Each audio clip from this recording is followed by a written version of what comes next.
Hello, my name is Dr. George Mochocki, and welcome to the session. You're either taking me an online class or a face-to-face class, and this is just a quick overview of what we covered within our discussion, the book reading, and our assignments.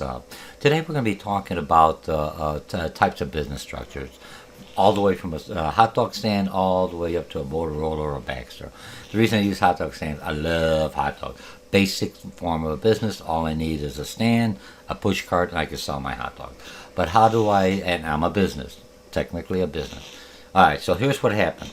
We're going to talk about you read about different things. We talked about cooperatives, sole proprietorship. That's the most basic way it's coming in there. We talked about general partner. You bring somebody else in there. So now you're sharing. Look as a partnership, as a marriage. You have equal rights, or do you have equal rights?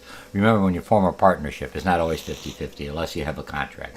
And it doesn't have to be an official contract, something like George, you get 60% of the profit, and Sally, you get 40%. Or Sally, you get 70% of profit, and George, you only get 30% of profit, depending on the value of the work. Okay, so that's a partnership.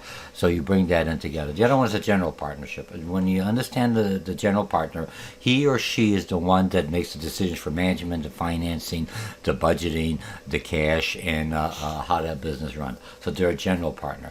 Then you have a limited partner. Look at the limited partner as a stockholder. He or she is only limited to the money they give. Here's $1,000. I keep my mouth shut. I don't have anything to do with the business.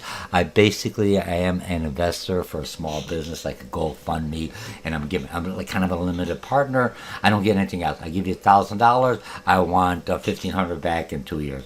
Kind of high interest rate. You got to take me for finance. Okay, so we're good.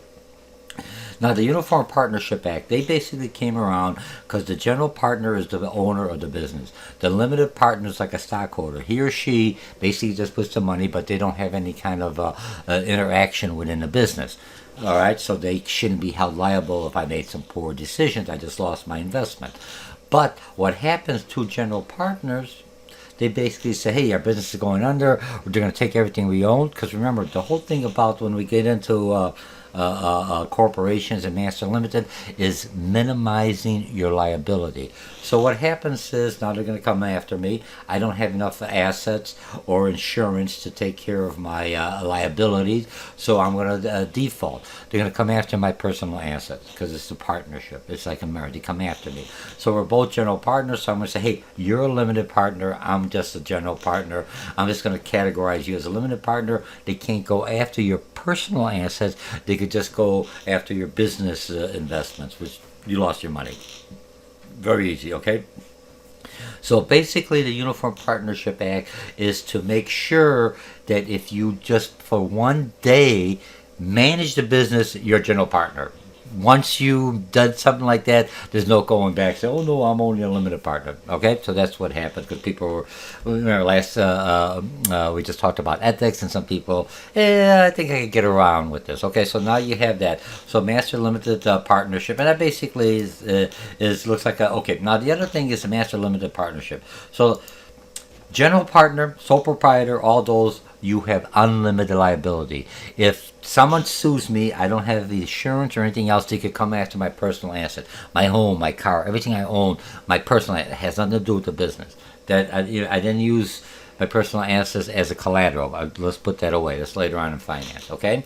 So, as a master limited partnership or corporation or in general, basically what it tells me is I have limited liability. So when I become an LLC, I run on an LLC, my business, a limited liability corporation, they could only come after my assets in the business. They can't take my personal asset because that's the protection I have. Unless I use those personal assets as collateral. A little different issue. But normally, so if my hot dog stand, someone gets sick and they come after me and I say, hey, I'm an LLC or I'm a S corporation that we read about, or I'm or a regular corporation or C corporation. Now I basically have just whatever the business has. So if they come suing me, they can't take my house, they can't take my car. They could only take whatever the business owns and has business assets. Okay, all right. So now we have general corporations, you have private and public, and we'll talk about that in finance. Just real quickly, private means basically that I could still sell shares and everything else like an S corporation out there. It's just I'm not on the exchanges. You have to come in and deal with me and have a little more control. Public means I'm on the New York Stock Exchange, the NASDAQ, and over the counter. I could buy stuff. So if I'm looking at public, I'm out there. My record is for everyone to see. Okay, so we have that in Chapter S. Is like a corporation, only smaller. I could either go as an individual for taxes, or I could use as a corporate for taxes, but I don't have to do all the paperwork. Look, I'm just giving you a quick summarization. So if you look at it, there's a lot more. I'm just giving you like a tip of the iceberg of the whole thing, so you can see what the heck is going on. Okay, limited liability, again, it's like a corporation. Now the government does all this so people will open up and stimulate the economy. Remember, small businesses, according to this author, is about 60%, according to President Trump. 50% or plus is small businesses, so they are a big part of the economy. How do I get people to open up their businesses? But if I open my business, if it doesn't go what, they come after my house. So now I give them some kind of assurance. I give them, you become an LLC. Remember, you could start off as a sole proprietor in a partnership or just with a contract, but you could just start right off the beginning as an LLC or S corporation or a master limited liability partnership that gives you that protection. Okay, so you have financing. Now when I get franchising, I could expand my business by going more and more, just open up another hot dog stand, another Georgia, or I could franchise. If I look at franchise, so here's what happened with franchise. I'm a franchisor. Remember, a franchisee. Franchisor is the employer. Franchisee is the employee. It's basically like I want to be a homeowner, but I don't want to do all the work, so I buy a condominium or a townhouse and then do all the outside work. There's more involved in here. And then women in franchising, that is an opportunity, ladies. Minorities and women, there's an opportunity. Government wants it. A lot of women or minorities won't take the money because they say, I don't want a handout from the government. If the government would give money to a Polish immigrant like myself, I will take it. I'll be the first one in line. Don't look at the money as a handout. Look at the money as investment. The government's investing in you. And when it invests in you, it basically is planting seed. And as your business grows, you hire more people. Remember, we had the invisible hand from Adam Smith. Is basically, I'm doing well, I hire more people. They got money, they could spend in the economy, and they could buy for my business or other business, and that's how how the business grows. Don't worry, the government will tax the hell out of you down the road, so they'll get their money back. So it's an investment in you by helping to stimulate the economy, keep the economy going and strong. Okay? All right, so you have the franchise, so women, there's an advantage in there, minorities, there's an advantage in there, there's big opportunities, so there's money available, or certain grants. Remember, grant, I don't have to pay back. Loans, I pay back, but I need certain requirements, global financing. So let's go back to the franchising. I want to expand my business. I could expand my business by just going out there and opening up more hot dog stands. It's mine. Get more partners or become a corporation, doing that way. Or I become a franchisor. Because my business, everyone knows George's Hot Dog in Illinois. Maybe he could expand. So I say, you want to invest in me? Give me $50,000. Or 100. I think for McDonald's it's like $1 million or $500,000. I think it's close to $1 million to open up a franchise, and then they may not accept you because you may not be the right person for them. You believe that? I get $1 million, and it's, you're not that ethical enough. I'm just kidding, all right? But there are some requirements. So now I want to expand. So what I do, I said, here's George's Hot Dog.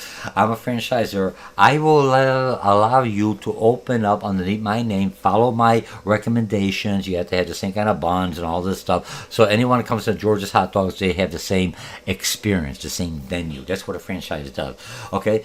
But the risk is basically all on you. I already started a business. It's like you buying a business or buying a townhouse, and now you're using my model that I created, my menu, my pricing, my advertising, everything that I do, and you're just in there and collecting, you pay me a royalty. So much money of your profit I get for using my business name.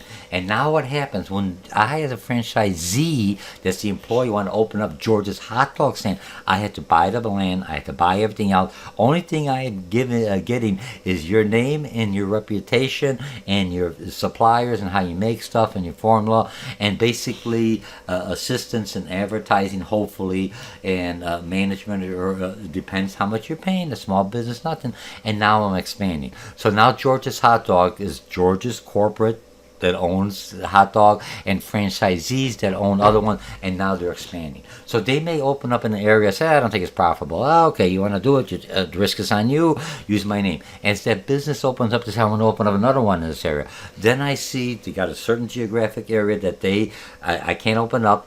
They're saturated, that's their area. But then I see that they're doing well. I say, hey, maybe I should open up in Wisconsin. Maybe I should open up in Iowa. All right? Do you see what I'm talking about? So I could expand my business, and they pay me money. Now, if you don't follow my rules and my regulation, everything else, I take the franchise away. Because you're basically, it's an extension. It's another way of forming your business and growing your business operation, and you get royalties and everything else, and you get the brand name. Okay, so that's the way it is. Okay, so I have this. We're going to be talking about entrepreneurs, this chapter 6. I want to just explain one thing.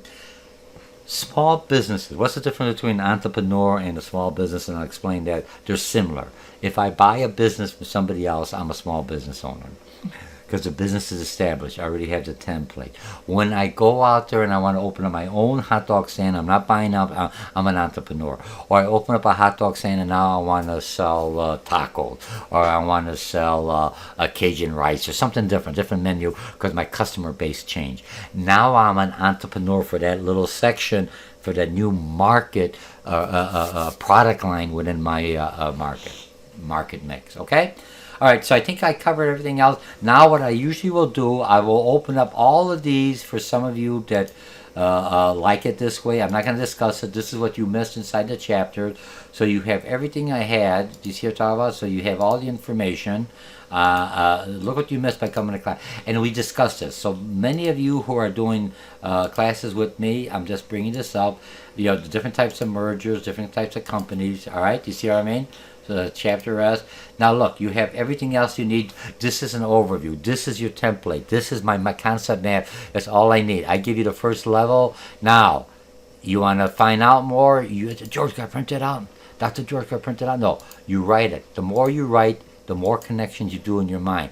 Now what you do, you understand everything. And co-ops, I think true value in these hardwares are co-op. They buy in bulks as a group, and then they basically divide up into independent competitors against each other, for lack of better words. Okay? All right, that's it. So this is everything we covered today. We covered on forming a lot of information. I'm just giving you a tip of the iceberg, just enough what you covered and discuss it. So now I'm going to expand this to level 1. All right, so here, cooperative, so partnership, general, corporation, chapter S, liability, acquisitions, mergers, like a marriage, for lack of a better word, acquisition. You could have hostile, or you could have people want to have another company take me over because I'm struggling. One thing, let me just talk. Let me look at some of my notes. What I need to remind you.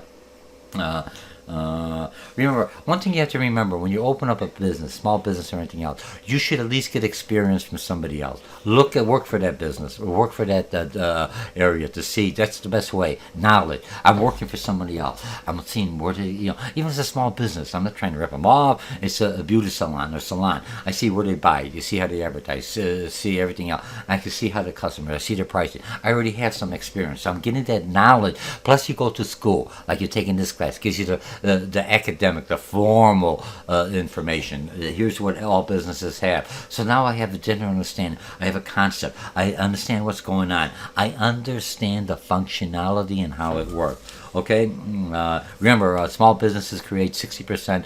President Trump said 50 to 60%, depends on what you would consider small business. Okay, now the other thing is when you're looking for financing for small business, you could go to the Small Business Administration, or you could go a venture capitalist. A venture capitalist will invest in your business with a higher rate, but he or she or that organization, that corporation, or they basically want to have part of management in there, so they become like a general manager. So remember, you're bringing somebody else in, got money, but are their values the same that you are? If I'm an environmentalist, if I'm someone about the environment, the other one, that's close enough. Plastic bag, paper bags, what the hell? They're all the same. Remember, you're bringing them in, he or she. Same thing when you bring in a partner. They may like that person, but when they come in there, they have your business now. You have to communicate with them. You're giving away some of your authority of running that business. Okay. All right. So I think I covered everything else on this one. All right. Again, my name's Dr. George, and let's see how many minutes I have. Last time I recorded, I forgot to put on my thing. Let's see what we have on here. 15 minutes. All right. Remember, there's more to it. Read the book, do the homework, look at the lectures, look at the PowerPoint, look at my mind map. I know it's a lot, but after a while, it all connects. When I'm thinking, I don't think about this chapter. No, when I'm dealing with businesses, are they a sole proprietor?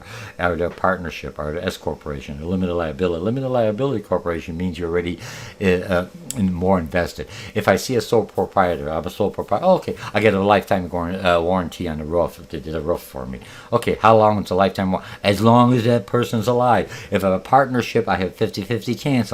If both of them, when I say alive, it means that the business is successful. I don't want to see any bad things to happen to a person, but the business is either dissolved or something else.